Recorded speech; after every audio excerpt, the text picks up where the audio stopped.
নেক কাজের প্রতিদান। একদিন এক ছোট্ট ছেলে রাস্তা দিয়ে হাঁটছিল। তার নাম ছিল রায়হান। রায়হান ছিল খুব দয়ালু এবং সাহায্যপ্রবণ। রাস্তা দিয়ে হাঁটার সময় সে দেখল একজন বৃদ্ধ লোক ভারী বোঝা নিয়ে খুব কষ্ট করে হাঁটছেন। রায়হান ছুটে গিয়ে বলল, চাচা, আপনি কি সাহায্য চান? আমি আপনাকে সাহায্য করতে পারি। বৃদ্ধ লোকটি হাসি দিয়ে বললেন, বাবা, তুমি যদি আমার বোঝাটা একটু ধরো তাহলে খুব উপকার হয়।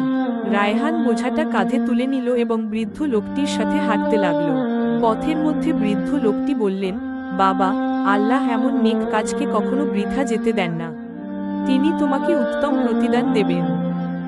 রায়হান এই কথা শুনে বলল, চাচা, আমি শুধু আল্লাহকে খুশি করার জন্য সাহায্য করছি। আমি এর জন্য কোনো প্রতিদান চাই না। বৃদ্ধ লোকটি রায়হানের মাথায় হাত রেখে দোয়া করলেন। সেদিন সন্ধ্যায় রায়হান ঘরে ফিরে দেখল তার বাবা একটা সুখবর নিয়ে এসেছে।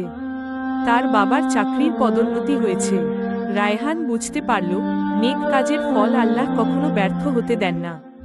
শিক্ষা: নেক কাজের জন্য আল্লাহর উপর ভরসা রাখুন। তিনি সবসময় নেক কাজের উত্তম প্রতিদান দেন।